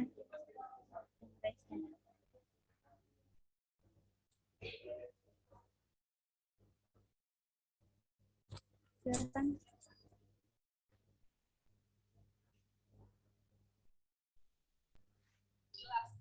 Iya, Bu. Apakah suara saya terdengar? Terdengar, Ibu? Terdengar. Oke, baik. Terima kasih, Bu, kesempatannya. Saya izin bertanya. Mungkin sekaligus minta diskusi sama Heni Helena tadi ya. Terkait karena Heni tadi udah berpengalaman dalam organisasi mengenai orang hutan, tentang konservasi dan sebagainya. Mungkin yang saya tanyakan itu yang pertama, saat ini tuh kendalanya apa sih terkait orang hutan ini, terkait konservasi nggak hanya di Kalimantan aja, di Kalimantan maupun di Sumatera, di Indonesia atau bahkan di dunia ini, isunya apa sih yang jadi problem saat ini tentang orang hutan? Itu satu. Kemudian dua, solusi yang bisa kita kasih nih sebagai mahasiswa atau sebagai anak muda nih apa? Atau kita perlu bikin kampanye untuk lebih peduli lagi ke orang hutan, atau bahkan bikin donasi, Bu. Oke, kita donasi buat konservasi orang hutan seperti itu. Mungkin itu dulu, Bu. Terima kasih. Oke. Ini yang perlu dipertegas dulu terkait tadi problem ya. Pertanyaan pertama itu problem yang dihadapi orang hutannya atau problem dalam pengelolaannya juga. Boleh Rahmat, boleh dipertegas ini terkait problem yang mana, problem dari pengelolanya kah atau problem dari orang hutannya? Dua-duanya, Bu. Bisa jadi program pengelolaannya atau orang hutan ini masalahnya itu apa sih? Jadi kalau orang hutannya sendiri begitu ya, kita tidak pungkiri saat ini itu pengurusan terhadap alam ini sangat luar biasa. Ya kita tidak pungkiri ya bahwa keserakahan manusia terhadap kekayaan yang ada di alam itu sangat luar biasa, begitu menghancurkan populasi, menghancurkan kehidupan, terutama beragam ya flora dan fauna kita begitu. Nah, ini merupakan salah satu bentuk kesedihan juga begitu, karena dampaknya juga sangat luar biasa kalau kita membicarakan tentang kerusakan lingkungan. Tidak hanya flora dan fauna begitu merasakan, tetapi juga kita merasakan gitu ya. Mungkin kawan-kawan mengetahui ya, beberapa saat ini Kalimantan Tengah khususnya memang sedang mengalami duka begitu dengan adanya banjir yang cukup besar dan memakan banyak wilayah di Kalimantan Tengah ini, khususnya di tahun ini begitu beberapa kali banjir. Jadi banjirnya tidak tahunan lagi tetapi bulanan begitu, selang 2-3 bulan udah banjir bandang lagi. Nah terkait si orang hutan ini begitu, jadi kerusakan lingkungan inilah yang menyebabkan persoalan utama, karena mereka tidak memiliki tempat tinggal begitu ya, tidak memiliki kehidupan yang seharusnya mereka punyai begitu. Nah persoalan kedua adalah terkait ketertarikan orang terhadap apa namanya orang hutan ini begitu, sehingga ada keinginan orang untuk mengadopsi dan itu membuka peluang begitu untuk proses perburuan liar tadi, karena orang juga apa namanya ingin mengambil keuntungan ya dari proses penjualan itu begitu, bahkan ada yang dikirim sampai ke luar negeri. Nah, jadi di penangkaran di pusat rehabilitasi Arboretum itu juga ada beberapa begitu yang sumbernya tidak hanya dari Kalimantan, tetapi juga ada dari negara luar yang bekas dilakukan perdagangan ilegal tadi begitu. Nah, ini kan menjadikan salah satu faktor ataupun persoalan yang dihadapi oleh orang hutan itu sendiri begitu, karena menjadi target perburuan liar tadi. Nah, lalu di dalam proses pengelolaan sendiri, setiap yayasan yang dibuat oleh lembaga-lembaga itu ataupun organisasi independen yang apa namanya melakukan kepedulian begitu ya terhadap orang hutan ini, kemudian itu bekerja sama dengan pemerintah karena tentunya tetap sebesar apapun organisasi begitu ya pasti memiliki keterbatasan, sehingga dilakukannya kerjasama dengan pemerintah, termasuk seperti Arboretum begitu, tempat yang kami kunjungin kemarin itu milik pemerintah. Jadi yayasan itu juga punya tempat sendiri, tapi sementara waktu begitu mereka masih menggunakan yang dimiliki oleh pemerintah kota. Nah, jadi di dalam proses pengelolaannya ini yang menjadi persoalan bagi para pengelola begitu terkait informasi yang didapatkan itu terkadang sulit didapatkan kalau informasinya yang bersumber dari masyarakat begitu ya, banyak ketidakpedulian masyarakat terhadap bagaimana keberlangsungan hidup orang hutan ini begitu. Kemudian juga di masyarakat sendiri begitu. Kalau untuk masyarakat lokal itu lebih ketertarikannya lebih minim begitu ketimbang masyarakat dari luar. Mungkin kalau masyarakat di lokal itu berpikirnya karena memang itu dari daerah ya, jadi seperti biasa saja begitu. Tapi kalau antusiasme dari luar, terutama dari luar negeri begitu ya, karena memang di sana tidak ada begitu. Nah, ini menjadi ketertarikan sangat luar biasa begitu. Karena kalau kalau kita melihat sendiri ya begitu, pola-pola hidupnya orang hutan ini yang bayi itu gitu sama lucunya seperti panda begitu ya. Jadi ketertarikan orang yang di luar sana begitu itu menjadi sesuatu objek lah begitu bagi mereka untuk dalam proses penghiburan diri begitu. Nah, di kita itu karena mungkin sudah biasa begitu ya, jadi rasa keingintahuan, kemudian rasa memiliki begitu, rasa ingin melindungi itu cukup minim begitu. Ini menjadi tantangan juga yang dimiliki oleh para pengelola, sehingga sebetulnya begitu apabila ada tingkat partisipasi masyarakat yang cukup tinggi terhadap hal ini, tentunya akan menjadi salah satu jalan kemudahan begitu bagi para pengelola itu untuk dapat melakukan proses ini ya penanganan lah begitu di dalam menangani keperluan dan kebutuhan terkait informasi utamanya bagi orang hutan. Selain itu juga berkaitan dengan pendanaan begitu, bahwa karena ini beragam organisasi itu mereka berusaha begitu ya untuk mencari donatur yang memang ini begitu dibuka oleh mereka seluas-luasnya bagi masyarakat yang ingin melakukan donasi kepada yayasan ini begitu. Jadi mereka juga punya berbagai ragam media sosial seperti Instagram, kemudian Facebook, dan ada juga website mereka begitu. Nah, ini mengakomodir untuk bagi masyarakat yang mau berpartisipasi. Di Arboretum itu sendiri, di Bosch Foundation itu mereka justru memberikan semacam peluang begitu ya untuk kita mengadopsi. Jadi nanti adopsinya tapi bukan seperti manusia begitu ya. Ketika kita mengadopsi itu lalu kita kemudian mengambil itu tidak. Tetapi itu untuk salah satu begitu cara untuk bisa mendapatkan donasi dari pihak luar lah begitu untuk bisa menyokong terkait pendanaan ini tadi. Nah, jadi mereka itu membuka begitu untuk orang mengadopsi. Jadi nanti si pengadopsi ini akan mendapatkan ragam informasi terhadap anak orang utan ataupun orang utan yang diadopsinya begitu dari perkembangannya. Jadi itu biasa berjangka selama 1 tahun. Jadi setiap 3 bulan sekali itu diinformasikan begitu perkembangannya seperti apa saja dari dari nama, kemudian secara fisik begitu ya, seperti yang sudah disampaikan tadi. Waktu itu memiliki perubahan begitu, sehingga ketika dia sudah besar itu dia memiliki ciri khas masing-masing. Jadi ada yang ya seperti manusia juga lah begitu, ada ciri khasnya di setiap individu begitu.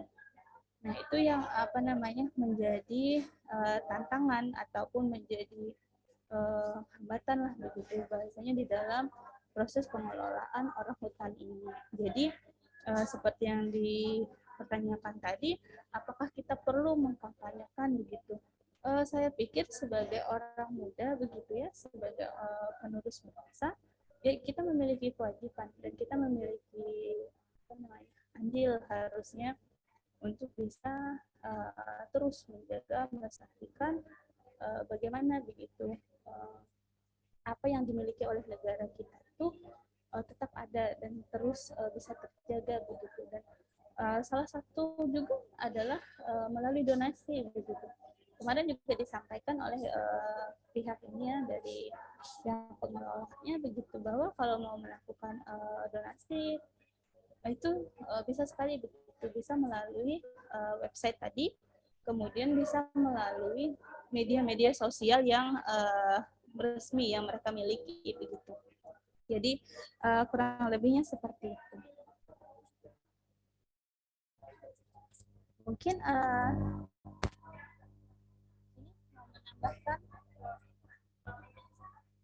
ini boleh menambahkan dari informasi yang kemarin didapatkan gitu ya dari mengikuti kegiatan itu, apa nih kira-kira yang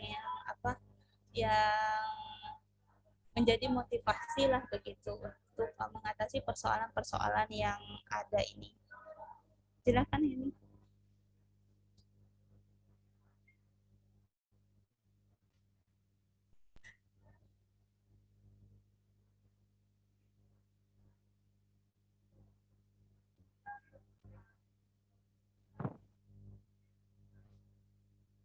Ini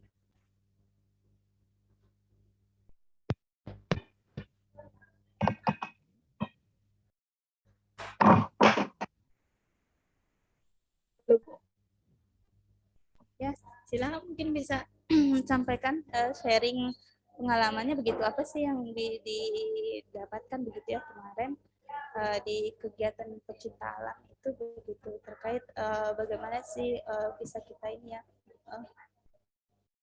agar mensosialisasikan lah begitu bahasanya kepada masyarakat itu. Silakan. Ibu, mungkin pengetahuan saya juga masih kurang. Jadi sebenarnya mahasiswa itu bisa membantu mengurangi kegiatan penangkapan yang dilakukan itu bisa kayak kalau misalnya aja nih kayak kita lihat tetangga kita atau orang lain yang kira-kira memelihara orangutan di rumah. Nah, di website organisasi itu kan biasanya ada tersedia nomor telepon mereka lah. Nah, di sana kan kita jadi bisa kasih tahu kan kepada organisasi itu kayak di jalan ini ada orang yang memelihara orangutan. Ini kan harusnya itu dari pemerintah itu enggak memperbolehkan masyarakat memelihara orangutan. Dengan itu aja kita udah kayak membantu banget sih. Selain itu kalau biasanya itu kayak orangutan yang dipelihara manusia itu dia itu bakal mengikuti keseharian kayak kegiatan manusia yang memeliharanya. Kayak kemarin itu kayak ada orangutan yang difoto itu lagi ngerokok gitu. Itu sih kira-kira tuh.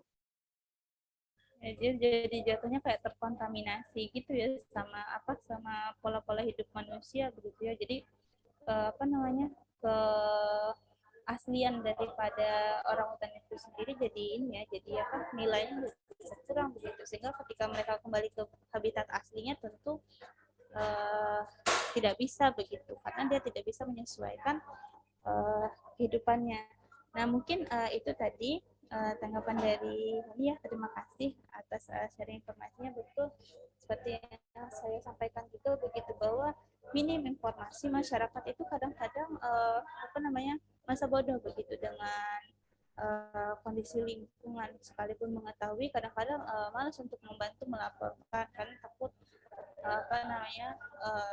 gak enak sama tetangganya begitu ya. Kemudian juga malas untuk diminta keterangan dan lain-lain begitu oleh pihak yang berwenang. Nah ini juga menjadikan salah satu bentuk partisipasi kita tuh sangat penting begitu di dalam berlanjutan kehidupan daripada orang hutan. Mungkin seperti itu ya kurang lebihnya begitu. Silahkan yang lain mungkin mau sharing kira-kira apa aja nih di daerah kalian begitu ya, selain orang hutan tentunya pasti banyak hal-hal yang memang menjadi menjadi ciri khas begitu bagi daerah, seperti kemarin ya di fauna begitu ada bunga bangkai begitu ya, kemudian ada komodo. Nah mungkin bisa sharing bagaimana begitu di dalam pengelolaan ataupun di dalam pelaksanaan pelestarian flora dan fauna ini begitu, karena saya pikir ya pasti di setiap kegiatan itu memiliki beragam begitu kendala ataupun hambatan yang ditemui begitu, terutama untuk perlindungan terhadap flora dan fauna yang ada begitu. Sementara ini kan suatu kekayaan alam yang sangat luar biasa begitu, karena tidak semua tempat memiliki hal itu. Contohnya seperti kemarin bunga bangkai itu kan hanya terdapat di wilayah itu saja begitu, di tempat lain tuh tidak ada begitu, sehingga itu juga menjadi keunikan di dunia begitu, yang memang menandakan orang ketika tahu bunga bangkai begitu ya, orang akan ingat dengan Indonesia begitu. Mungkin silakan yang lain sharing.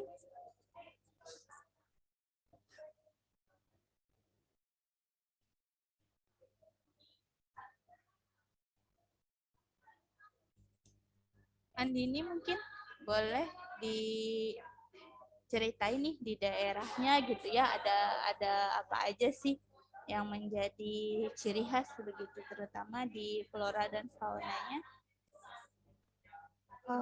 Sebenarnya Bu, untuk Jakarta sendiri untuk flora fauna udah nggak ada ya Bu, lebih ke Ragunan kali ya Bu. Nah kalau di Ragunan sendiri saya sebenarnya saya bingung ya Bu, ada yang mau saya tanyain juga soal yang orangutan itu.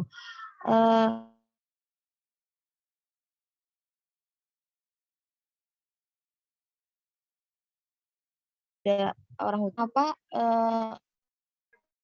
lingkungan kayak masyarakat tuh kalau orang hutan itu terlihat masuk ke wilayah masyarakat itu. Saya lihat kalau harimau masuk ke wilayah masyarakat itu buas ya Bu, kayak ular juga buas kan.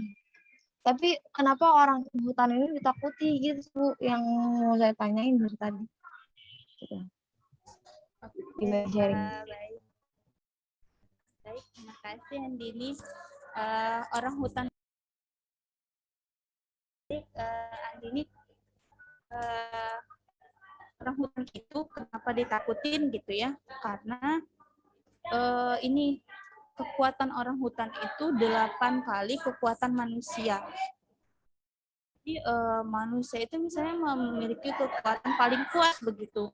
Nah, kekuatan orang hutan ini 8 kali lebih kuat daripada itu. Jadi ketika mereka mau dipindahkan pun mereka disuntik dulu begitu, dibius dulu untuk bisa dimasukkan ke dalam kandang begitu ya untuk kemudian dipindahkan. Jadi ketika mereka mau rilis itu mereka ngebius dulu, dibius dulu begitu baru dibawa. Dan itu pun pernah begitu katanya kejadian ya, karena di apa namanya tempat rilis yang di Puruk Cahu itu lokasinya cukup jauh begitu ya dari Kota Palangkaraya, sehingga apa namanya kalau ditempuh lewat jalur darat begitu itu cukup lumayan lama. Nah, sehingga menggunakanlah helikopter. Nah, ketika di heli itu karena memang apa namanya digantung ya begitu, tidak digantung, dibawa diterbangkan sambil digantung begitu. Nah, itu pernah dia tuh buka gitu apa jeruji besinya itu dibuka gitu, padahal jeruji besinya itu udah cukup kuat besar begitu, karena apa namanya kekuatannya tadi begitu, kekuatannya itu super sekali begitu. Bahkan ketika dia apa menendang itu orang bisa ada yang langsung meninggal begitu, karena ini saking apa namanya saking kerasnya begitu. Jadi kekuatan mereka itu sangat-sangat luar biasa banget. Jadi itulah yang kenapa masyarakat juga ini ketika melakukan perburuan ya, itu tuh sangat-sangat menyedihkan sekali begitu kondisinya. Orang melakukan perburuan itu kan karena memang saking kuatnya begitu fisiknya dan ini apa namanya kekuatan badan dari si orangutan itu.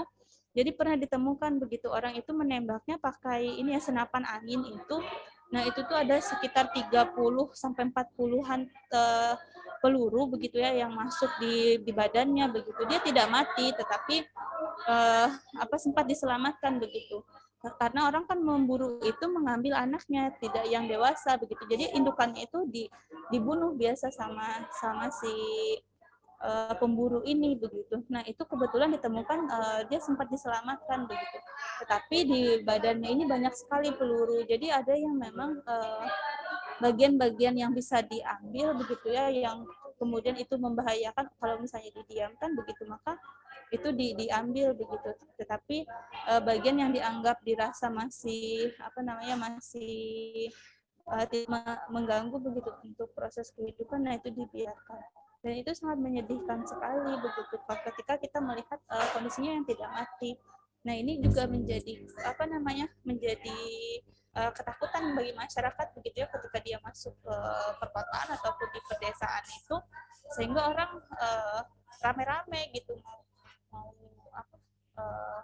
ingkirin dia dari perkampungan itu begitu, karena memang sangat-sangat luar biasa sekali kalau kekuatannya. Nah, itu yang pada posisi liar begitu, tapi orang hutan dirawat dari kecil begitu ya. Jadi dulu tuh juga pernah ada sempat viral orang hutan yang dimasukkan ke besi itu, ke keranjang besi itu untuk dipindahkan begitu. Dia tuh digiring rame-rame begitu oleh masyarakat agar masuk ke keranjang besi itu. Nah, itu terlihat begitu oleh petugas itu bahwa itu adalah orang hutan yang mungkin lari dari tempat rehabilitasi begitu atau tempat penangkaran karena dia mau menurut. Jadi sebetulnya kalau orang hutan yang memang jiwa orang hutannya itu begitu ya sangat liar sekali dan brutal sekali ketika dia merasa dia terancam, dia merasa terganggu begitu. Nah, itu yang kemudian apa namanya ditakutilah begitu oleh masyarakat, oleh warga begitu ya ketika dia masuk ke wilayah perkampungan itu begitu. Jadi orang pada takut karena memang membahayakan begitu. Karena dia ini apa sifat liar dan buasnya itu sangat-sangat luar biasa begitu. Jadi di sekolah alam itu sendiri para ibu asuh itu mengembalikan jiwa mereka itu. Mereka selain didampingi ibu asuh juga ada ibu angkat. Ibu angkatnya ini orang hutan juga begitu yang mengajarkan bagaimana membuat sarang, kemudian bagaimana proses bertahan hidup begitu ya, melakukan hal-hal yang memang dilakukan oleh orang hutan itu sendiri begitu. Jadi si ibu sambungnya ini, ibu angkatnya inilah yang membantu dia begitu untuk melewati proses-proses itu sampai nanti di suatu saat dia siap untuk dirilis kembali ke kehidupan di kehidupan alaminya begitu. Kurang lebihnya seperti itu. Mungkin benar ya kalau kita ngomongin di Jakarta gitu udah tidak ada ini ya, karena memang kondisi lingkungannya memang sudah rata-rata begitu untuk seluruh bangunan, dan tidak ada memang hutan alami yang memiliki kawasan yang cukup luas begitu yang memang untuk kehidupan flora dan fauna alaminya begitu, karena memang wilayahnya sudah tidak ada tempat untuk ini gitu ya. Kalau Ragunan itu sendiri ya memang di situ dibuat sebagai tempat wisata sudah saat ini begitu, pusat informasi juga.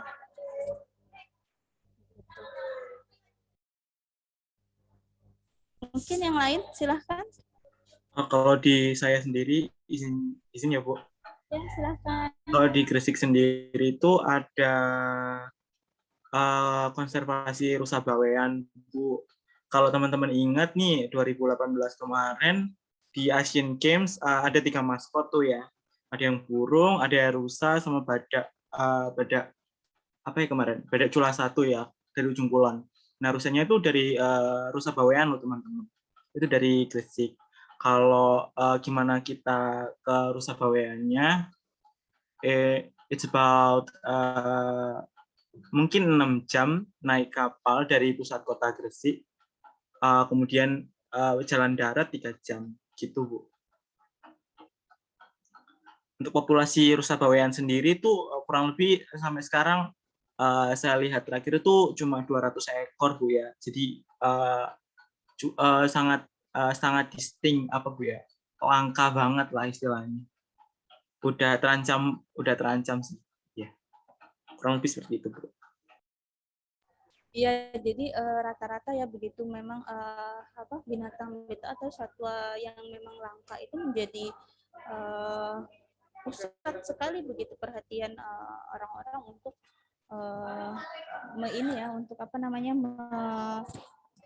memiliki lah begitu, sehingga daya jual itu kan jadi lebih mahal begitu. Nah itu yang kemudian memicu orang untuk melakukan seperti perburuan dan lain-lain itu begitu. Nah ini yang sangat memprihatinkan ya, padahal di kita itu gitu untuk populasi sendiri perkembangannya sangat minim sekali, mengingat kondisinya tidak perkembangannya itu tidak berbanding begitu dengan kondisi-kondisi yang terjadi tadi gitu ya. Ini sangat disayangkan lah begitu, dan itu juga menjadi bagian tugas kita untuk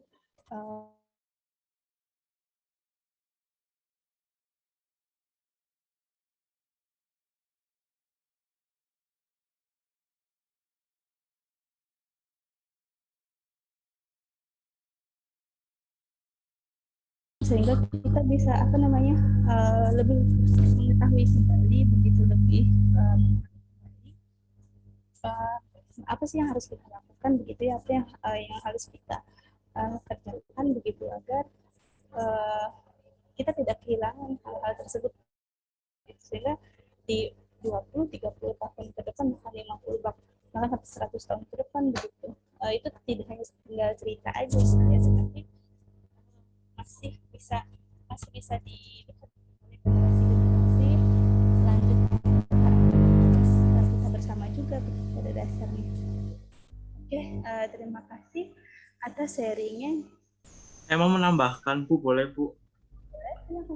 Iya tadi untuk kasus perburuan mungkin di rusa bawean ini memang nggak jauh ya, jadi dikatakan nggak ada, soalnya benar-benar kawasan konservasi itu tuh udah terjaga dengan baik gitu Bu, masyarakatnya juga udah teredukasi seperti itu.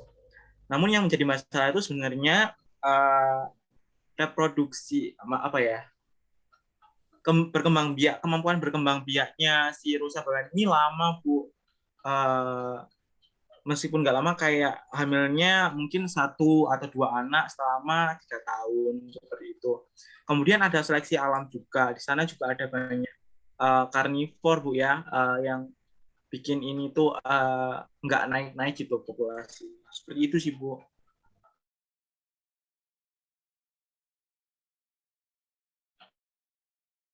kita nggak bisa.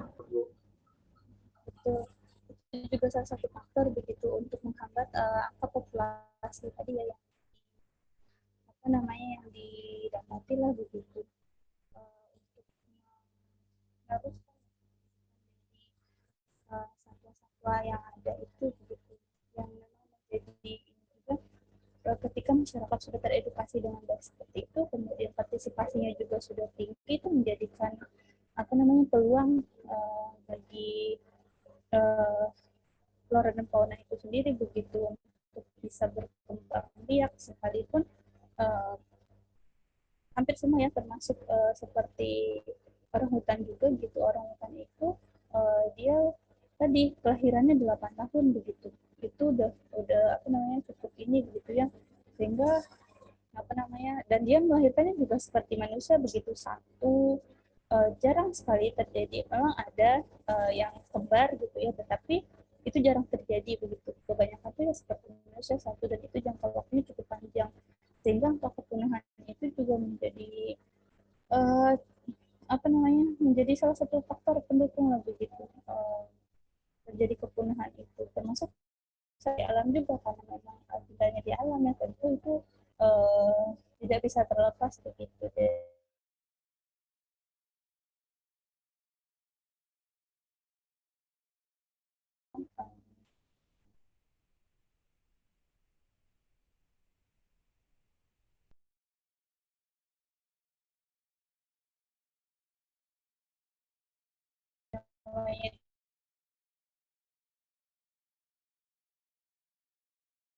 Jadi penghambat untuk kenaikan dari angka populasi sendiri begitu.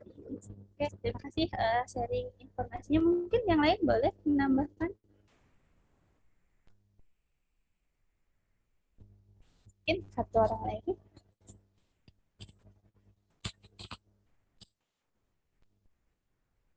Silahkan yang lain.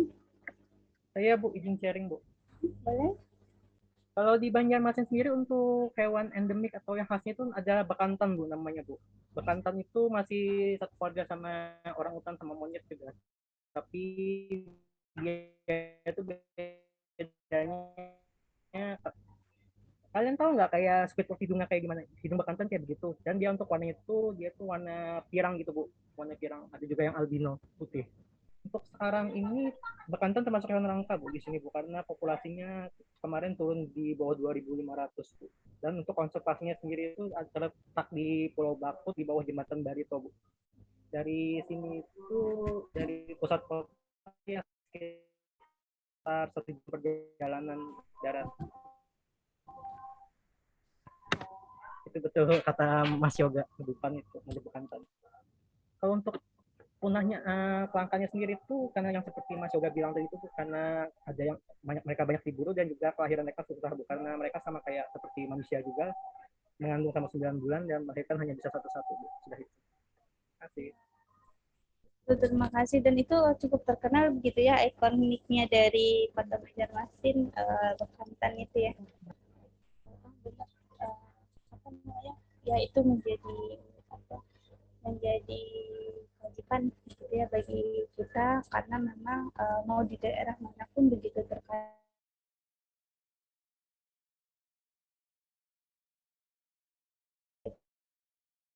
masalah yang dihadapi itu sama, angka kelahirannya memang minim begitu ya, kemudian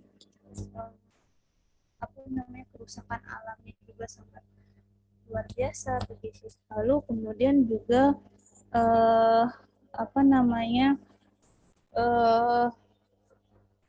kepedulian masyarakat ini yang memang sangat-sangat minim sekali, sehingga memang benar begitu kalau memang kita bisa di setiap kesempatan, kemudian di setiap momen begitu ya, yang memang kita bisa mengkampanyekan, bisa mensosialisasikan lah begitu terkait ragam informasi ini. Nah itu bisa menjadi bagian dari apa namanya, misi kita begitu ya, setelah kita mengikuti kegiatan modul Nusantara ini begitu. Mungkin yang lalu-lalu kita berpikirnya cuma sekedar tahu begitu ya informasi terkait flora dan fauna ini, yang mungkin kita juga sebetulnya apatis begitu di angka partisipasi itu begitu. karena kita setelah mengetahui harusnya kita setelah tahu itu kita lebih lebih berusaha lagi begitu untuk bisa menjadi bagian dari proses keberlanjutan kehidupan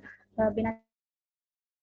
Karena itu yang menjadi apa namanya harusnya bagi kita setelah proses pembelajaran ini begitu ya, kita bisa bisa menjadi lebih cinta lagi, begitu lebih ini lagi, karena orang-orang di sekitar kita itu ada dasarnya begitu, bukan tidak mau berpartisipasi hanya karena pemahaman mereka tidak sampai begitu ya, untuk apa sih pentingnya angka partisipasi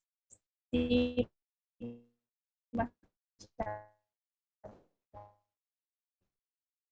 itu begitu satu langkah ini begitu. Lalu kemudian dengan mungkinnya juga begitu ya pengetahuan yang mereka miliki itu yang mengakibatkan apa namanya rasa tidak memiliki begitu terhadap binatang-binatang langka ini tidak tumbuh di dalam diri mereka begitu. Maka tugas kita lah begitu ya dari lingkungan kita, dari kehidupan kita sehari-hari begitu, berusaha mencerminkan ataupun memberikan contoh begitu kepada mereka untuk bisa mengajak mereka terlibat juga begitu ya, untuk peduli dan apa namanya bisa menaikkan begitu angka dari partisipasi masyarakat itu, karena itu sangat penting sekali. Kalau misalnya kita tidak bisa mengatasi tadi terkait bagaimana kerusakan lahan begitu ya, lalu kemudian apa namanya terlibat langsung di dalam proses pengelolaan itu begitu, tapi setidaknya informasi yang kita sampaikan itu sangat sangat penting sekali begitu untuk membantu mendukung keberlangsungan dari adanya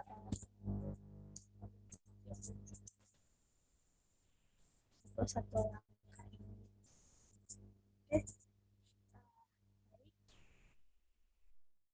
Ini sudah di beberapa daerah tersebut juga sama begitu ya. Silahkan kalau masih ada yang mau bertanya mungkin. Oke, bekantan itu termasuk apa namanya termasuk berbahaya juga begitu ya, karena kekuatannya juga kurang lebih sebetulnya. Cuma dia tidak ini begitu. Binatang itu pada dasarnya karena mereka menggunakan insting ya, mereka ketika merasa terancam begitu itu bisa begitu, tetapi kalau mereka merasa tidak terancam juga tidak ini, tidak apa namanya tidak mengganggu begitu. Apalagi seperti beruang ya, kalau beruang madu itu kan dia nggak bisa dikagetin gitu, kalau dia kaget tuh dia ngamuk, karena itu pernah kejadian gitu ya, dia masuk dia karena kerusakan lahan tadi gitu, masuk ke perkampungan dan tiba-tiba isi rumah orang begitu diobrak-abrik karena dia tuh kaget. Jadi orang menemukan ketemu dia itu orangnya kaget dan dianya kaget lari ke rumah orang, langsung isi rumah tuh habis. Pada dasarnya kalau memang kekuatan ya binatang-binatang seperti ini tuh cukup kuat begitu dibandingkan manusia, sehingga pada proses penanganan mereka pun cukup cukup signifikan juga begitu untuk kerentanan di keberbahayaannya. Hutan itu dia kalau menggigit gitu ya, dia tidak berbisa, tetapi kalau dia menggigit itu sampai memar-memar juga begitu, karena memang ini kadang dia ada juga yang karena memang dia tidak bersentuhan dengan manusia begitu, jadi ketika ada manusia itu dia merasa terancam sehingga dia tidak senang dengan keberadaan manusia. Tambahan informasi juga sedikit, kalau orang hutan itu khususnya mereka tidak senang dengan bau-bauan, kemudian mereka juga tidak senang dengan terang gitu ya, jadi mereka tuh senang tinggalnya tuh kayak di hutan yang gelap-gelap gitu, jadi mereka senangnya seperti itu. Oke, silahkan kalau ada lagi yang Terima kasih Ibu penjelasannya. Karena ini sudah berhubung jam ya. Terima kasih atas partisipasi kawan-kawan semua di pertemuan kali ini. Nanti kita akan bertemu lagi di kebenekaan selanjutnya. Nah, untuk di kebenekaan selanjutnya itu di minggu depan kawan-kawan punya oleh-oleh nih, jadi oleh-olehnya kawan-kawan bikin video ya, untuk persiapan kan bikin video masakan dari khas daerah kawan-kawan sendiri begitu yang nanti akan ditampilkan untuk kita diskusikan bersama. Boleh nanti terkait bagaimana sih sejarahnya ada masakan itu begitu ya, ataupun cerita-cerita yang berkaitan dengan asal usul lah begitu dari masakan itu sendiri begitu, kemudian bahan aja. Nah nanti kawan-kawan buat itu ya untuk di pertemuan kita selanjutnya. Baik, ada pertanyaan terkait itu? Ibu yang tanya. Iya. Ibu Ya. videonya dikumpulkan kapan, Ibu? Kalau videonya nanti ditayangkan di saat hari pelaksanaan ya.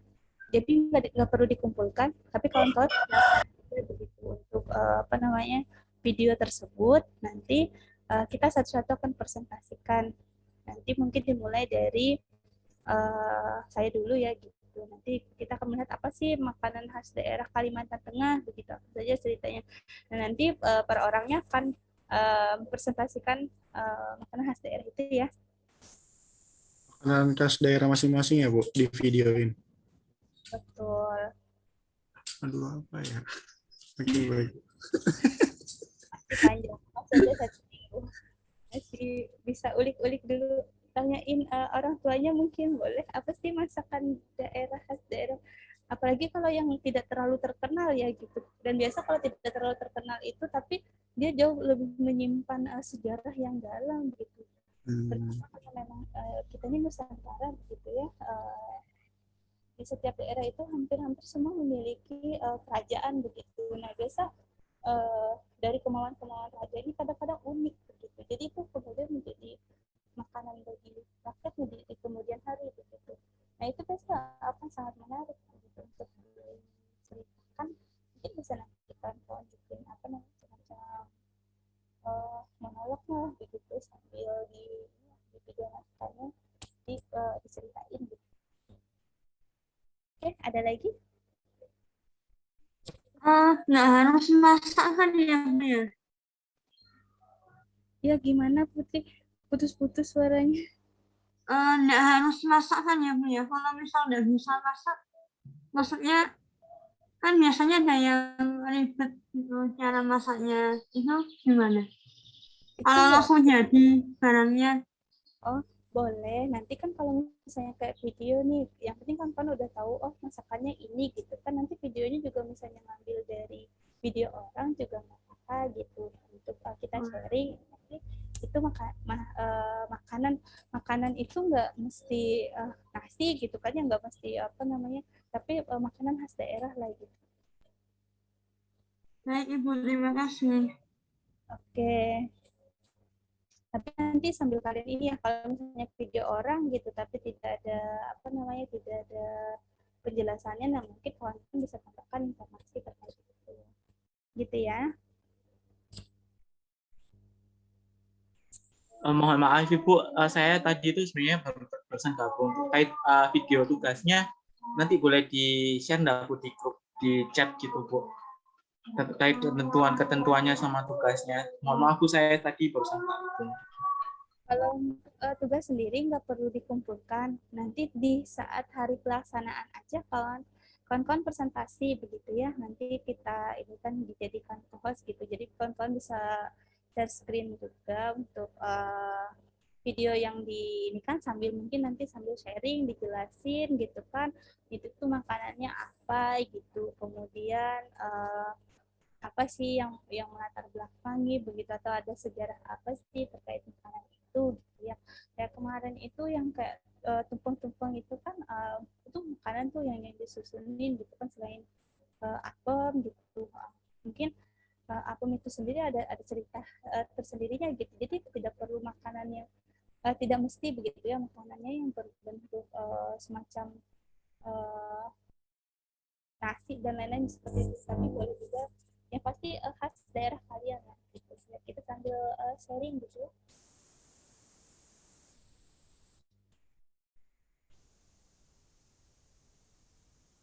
Oke, yang lain ada lagi?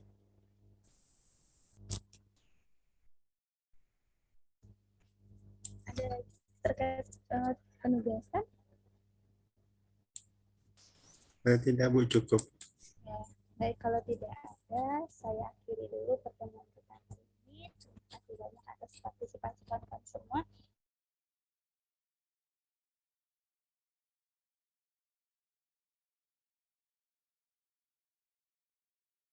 Segala aktivitas. Baik, saya akhiri ya. Assalamualaikum warahmatullahi wabarakatuh. Waalaikumsalam. Waalaikumsalam Ibu. Ibu, selamat siang.